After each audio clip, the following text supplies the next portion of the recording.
Rick Horrow here on opening weekend for MLS at Audi Field.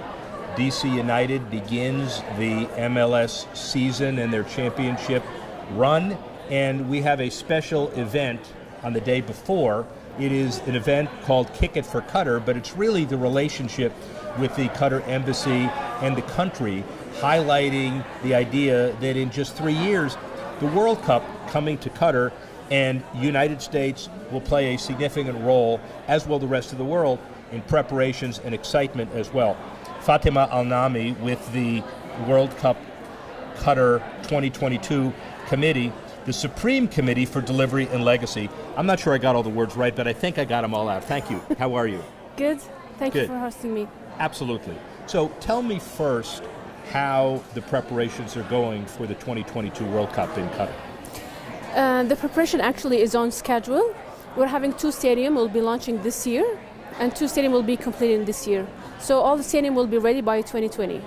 And I'm sure everybody is excited about having so many stadiums and so much infrastructure investment in a country that many people don't know about. I guess some part of the benefit of Qatar putting on these games is to show the world what the country is all about as well.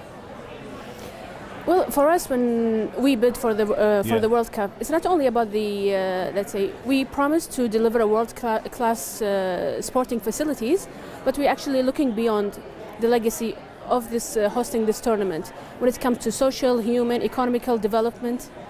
So, and we started, these different programs, and when it comes, or different initiatives, when it comes to these social and human development. So get a little more specific, if you would, about the whole aspect of legacy. There are a lot of major events, World Cups, Olympics, that promise the legacy and are short on delivering that.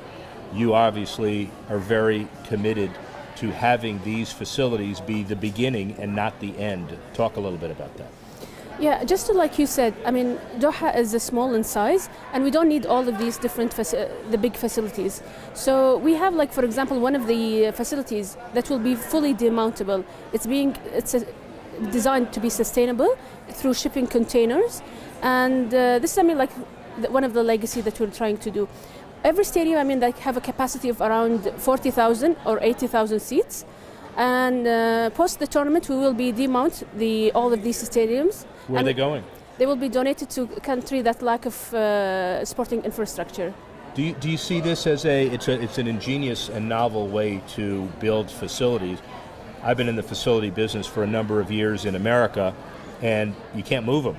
And it costs $1 billion. $1 billion here is not easy anywhere, but the idea of portable, demountable facilities is something that hasn't been focused on, and if it's successful, I'm sure it will create a legacy in and of itself.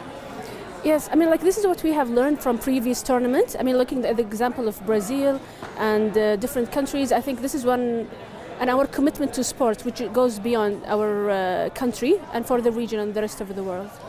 The bid surprised a lot of people. We're past all of that. The United States thought they would get it. A lot of people think they get bids. But the beauty of the World Cup as an institution is that beyond yours, and then you've got another one, and in a not too distant future, the U.S. and Canada and Mexico have a joint World Cup as well. So it's an opportunity to continue the momentum that will then bring the World Cup back to the United States 4 years later. I assume that's an important part of the legacy that you all will have that will then be given to the next country or host countries as they do the World Cup. Yeah, I think what we share in the vision, the same as the bid with the U.S. We're hosting these events with the ultimate vision to bring people together, to bridging countries, and actually just to ensure also there is a legacy left beyond.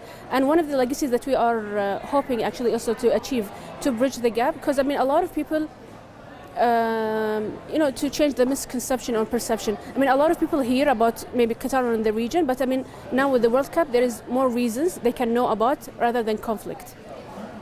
Tell me also why you're here today. What is the relationship between Qatar and the MLS and DC United? Why is this relationship important? Football development. I mean, utilizing the power of football to drive social change.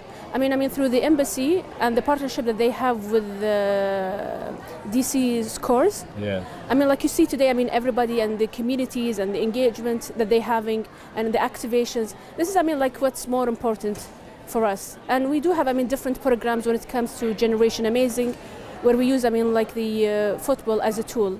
And we do, I mean, operate in a lot of different countries. We have like India, Nepal, Pakistan. So we're always trying to focus on how we can engage the communities and using the football, I mean, as a tool. And today, I mean, going around the stadium, seeing, I mean, these families, and it was really actually successful activations. Yeah, and not just an activation from a marketing perspective, but also to do social good, the power of sports. If you have resources and you know that you have the ability to influence the growth and development of football over the next few years, it sounds like it's a wise investment of dollars to do it all over the world if you can possibly find the right recipients for that. Yes, and this is what we, I mean, trying to look for in this partnership. In every country, I mean, like here through, I mean, US and DC Soccers, I mean, we share, I mean, the same vision and values and how we want to utilize sports. So, I mean, this is the type of partnerships we're looking for to grow, I mean, like the grassroots football within the communities.